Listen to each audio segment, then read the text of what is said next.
Good day, ladies and gentlemen, especially to our instructor, Ma'am Lea de Vida Lagrada. Good afternoon. Now, my partner and I will be exploring with you about minerals, with a theme, an overview of minerals and their significance. Alright, without further ado, let's proceed to the objectives of this lesson.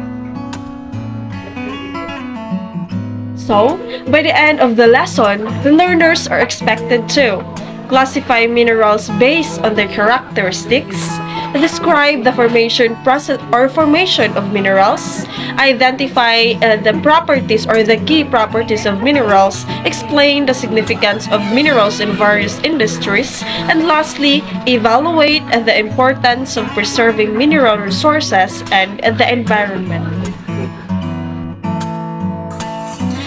Minerals are naturally occurring solid substances with a specific chemical composition in an ordered internal structure.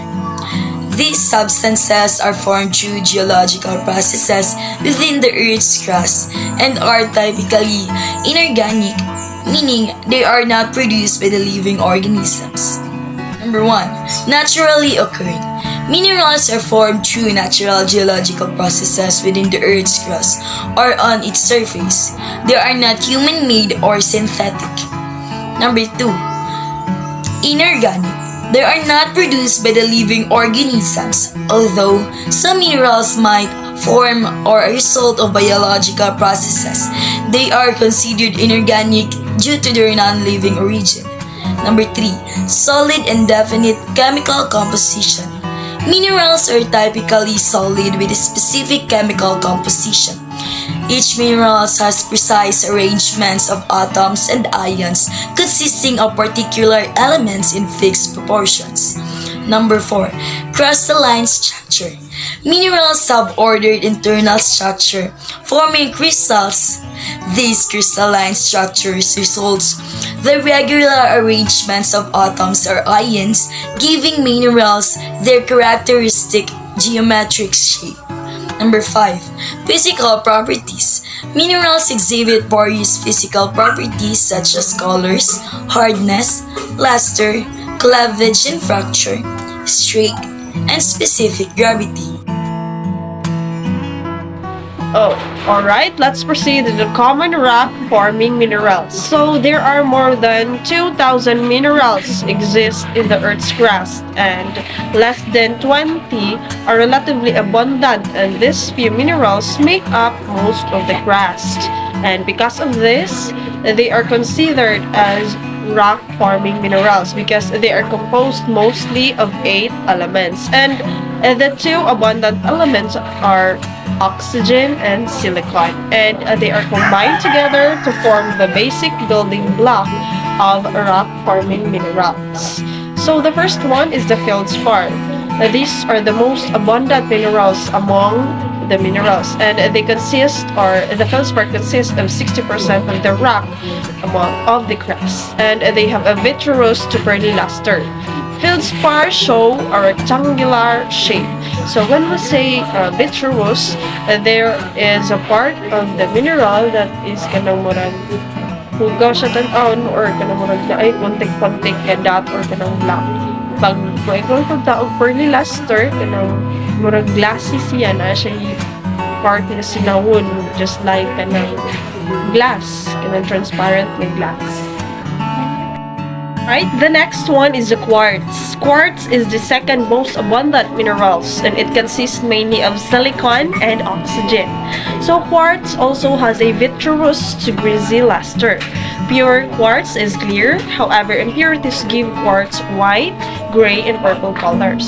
When we say greasy luster, kanang ang mineral kay coated siya sa grease or oil, kanang tan-aw nimo ang oil or grasa sa motor kay kada, di ba mura siyang something yellow tapos mura siyang lagkit kay sa paglinawon, mura siyang nagmantika, mura siya greasy luster, kanang tan-aw nimo ang sa mineral kay coated siya og oil, kanang something. The next one is the amphiboles. This is a complex group of minerals that is made up of calcium, magnesium, silicon, aluminum, oxygen, and hydrogen. And the next one is the pyroxenes. Pyroxenes is a group of minerals which is similar in composition to the amphiboles. So, ang composition sa pyroxenes ka minerals no kay kanang murag naalo siya similarities sa kanang ginatawag na itong amphiboles. However, they do not have the hydrogen element. So, what makes it different sa amphiboles kay pyroxenes kay walay hydrogen element.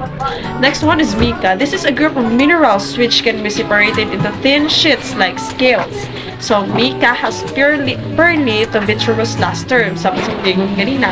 They are made up chiefly of aluminum, hydrogen, potassium, oxygen, and silicon. And they may or may not have iron. Right, the next one is olivine. It is made up of iron, magnesium, oxygen, and silicon, and it is olive green in color and has a vitreous luster. It does not develop large crystals, and they usually occur as small rounded grains. Next is the calcite. This is the only common rock-forming mineral that does not have silicon. So, mao lang ni siya nga mineral ang walay kanang murag composition of silicon. It is made up of calcium combined with carbon and oxygen. And it is colorless or white and has a vitreous luster. Next is the clay. Clay is similar to mica. So, na sila yung pagkapareha sa mica. And they also show thin sheets. Kanang gagmay lang siya nga sheets. And however, they are small in size, and clay is made up of aluminum, magnesium, oxygen, and silicon combined with water. Now, let's proceed to the formation of minerals. Minerals form through a variety of processes, and each of which involves different physical and chemical conditions. The four main processes of mineral formation are igneous or magmatic processes. So, these processes, minerals form when magma or molten rock cools and solidifies. As the magma cools, the atoms in the magma slow down and begin to arrange themselves in a regular pattern, forming crystals. So, the type of minerals that is being formed is kanang nagdepende siya sa composition sa magma o sa condition kung asa kanang hinay-hinay siya. So the best example of this process is granite. So granite is an igneous rock that is formed from the cooling and solidification of magma, and it is composed of the minerals quartz, feldspar, and mica. So the next process is a sedimentary process. So minerals form when sediments are deposited and compacted over time. So kanang mag-unsa sila magdikit-dikit. Sediments are small particles of rock, mineral, or organic matter that have been transported by wind, water, or ice. As sediments are deposited, they are buried under layers of other sediments, and the weight of the overlying sediments causes the sediments to compact and harden into rock. And the best example of this is the sandstone. So the sandstone is a sedimentary rock that is formed from the deposition and compaction of sand. It is composed of the mineral quartz. So, makita ninyo ni siya sa, you can see this sa kanang beach line, kanang sa dagat kanang ginatawag nato nga kanang seashore. Dara makita ninyo na siya kanang murag na ay dagko nga bato kanang mao na siya ginatawag na sandstone kanang gikan na siya sa sand nga nagbuo-buo until sa mahimo siya nga rock. Sediments to compact and harden into rock. And the best example of this is the sandstone. So the sandstone is a sedimentary rock that is formed from the deposition and compaction of sand. It is composed of the mineral quartz. So, makita ninyo ni siya sa, you can see this sa kanang beach line, kanang sa dagat, kanang ginatawag nato nga kanang seashore. dara makita ninyo na siya kanang murag na ay dagko nga bato kanang mao na siya ginatawag na sandstone kanang gikan na siya sa sun nga nagbuo-buo hangtod sa nahimo siya nga rock. Third one is the metamorphic processes. So minerals form when existing rocks are subjected to high temperature and pressures.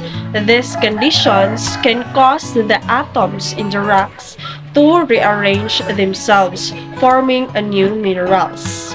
Metamorphic rocks are often formed in areas where tectonic plates are colliding or where there is a volcanic activity that is happening. So the best example of this one is marble. It is a metamorphic rock that is formed from the metamorphism of the limestone. It is composed of mineral calcite. Color. The color of mineral can vary, but it is not always a reliable indicator for the identification of the minerals. Next is strike. It is the color of the powdered form of a mineral. Strikes gives the true color of our mineral. Next is the luster. The luster of the mineral is described how the way it reflects the light. Next is the hardness. It describes how easy or how difficult a mineral could be scratched. It is measured using the Mohs scale. Next is cleavage and fracture. It describes how the minerals breaks. Minerals has cleavage when it breaks along into a smooth surface. Next is weight. The weight of the mineral is generally expressed as specific gravity.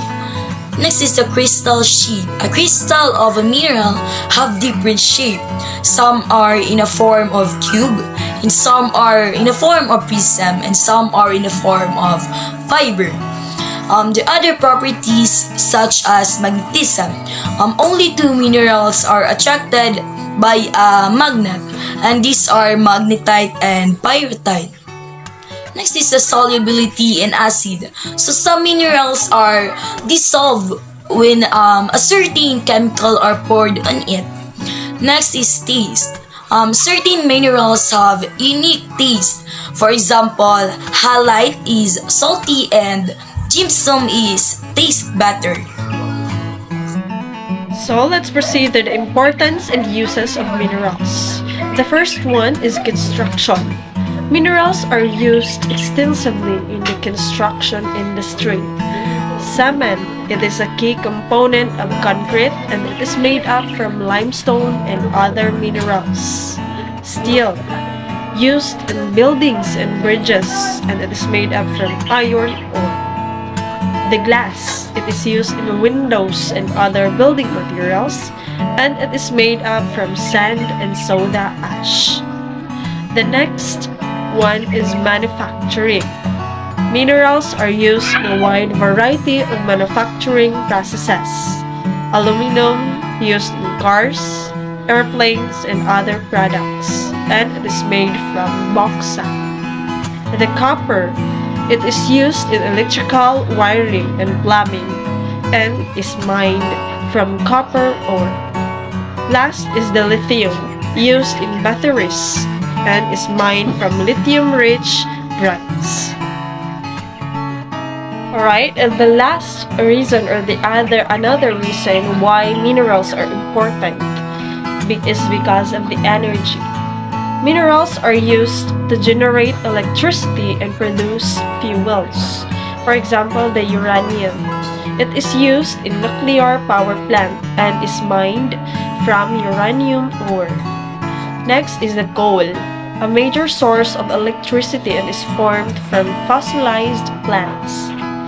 Oil and gas, it is used in transportation and other applications, and it is formed from organic matter buried from deep underground over millions of years.